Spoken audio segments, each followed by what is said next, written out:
3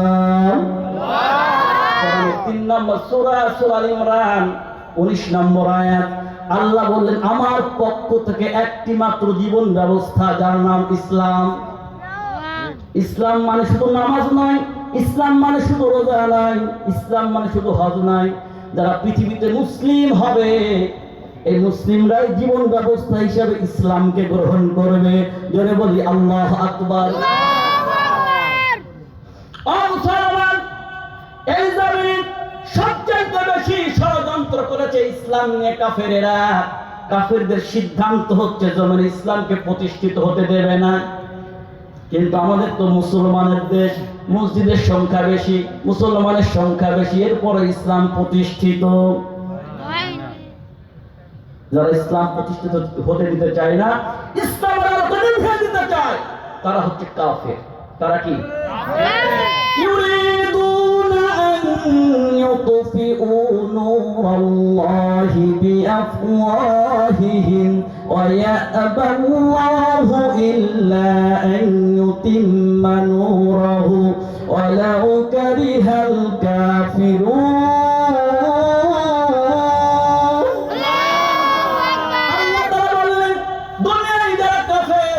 তারা মুখের ফুৎকার দিয়ে ইসলামের আলোকে নিভানোর চেষ্টা করবে, নিভাতে চাইবে।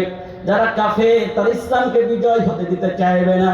এটা আগে ছিল, এখনো আছে না? না, নবীজি ছোট্ট একটা উদাহরণ পেশ করি। নবীজি ইসলাম ক্রমাগত দিনের দাওয়াত প্রচার করতেই থাকে। আল্লাহু আকবার বলবেন না?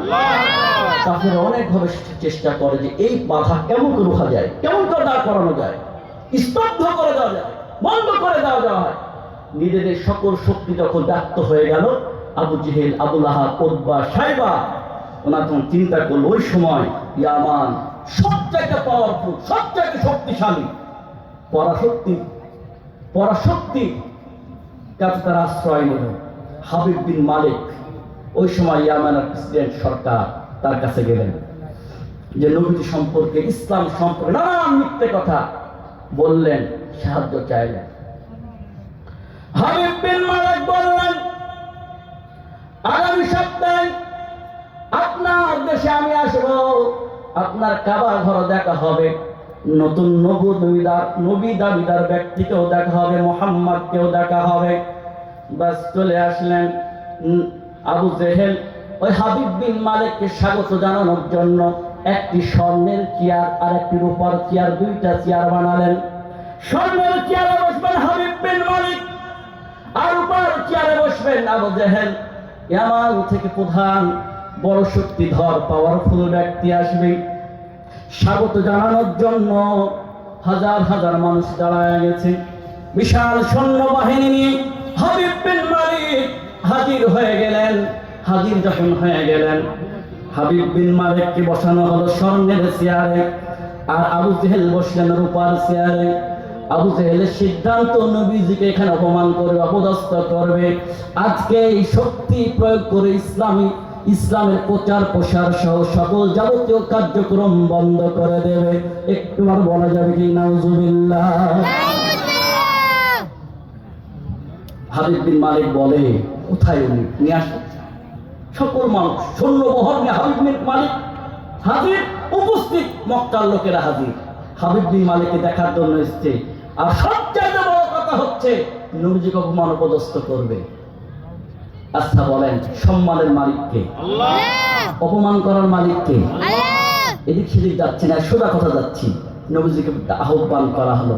নবীজি এক পা দুই পা করে চলে আসছেন। আচ্ছা বলুন, নবীজি আসছেন, নবীজির সঙ্গে কে আছেন? দুর্বল কিছু সাহাবী আর নবীজি, আর কেউ নাই, আর আল্লাহ। জিবরাইল বললেন ও নবীজি, আজকে আল্লাহ তাআলা আপনাকে আজকে একটি বড় একটা বিজয় দান করবে, বিশেষ একটি সম্মান দান করবে। নবীজি যত আগায় আসে, হাবিব বিন মালিক নবীজির দিকে তাকায়া থাকে। নবীজির চেহারাটা এত সুন্দর ছিল। নবীজি আস্তে আস্তে আগায় আসছে, আর হাবিব বিন মালিক স্বর্ণের চেয়ার থেকে আস্তে আস্তে উঠে যাচ্ছে। সুবহানাল্লাহ। রাসূল আমাদের হাবিব নবীজির হাত খানা ধরে বসায় বলতেছেন, এই চেয়ারে এত সুন্দর মানুষকে শোভা পায়, আমার মতো হাবিব বিন মালিককে শোভা পায় না। একটু জোরে বলা যাবে না? নবীজি বসলেন সামনের চেয়ারে, হাবিব বিন মালিক দাঁড়ায় আছে, পাশে রূপা চেয়ার বসে আবু জেহেল। আবু জেহেল চিন্তা করে, উনি বিদেশি মেহমান, পাওয়ারফুল শক্তির লোক, আমার কাজে এসেছে, আমি যদি এই চেয়ারে বসে থাকি মান থাকে। উনি দাঁড়ায় হাবিব বিন মালিকের হাতখানা ধরে ওই রূপা খচিত চেয়ার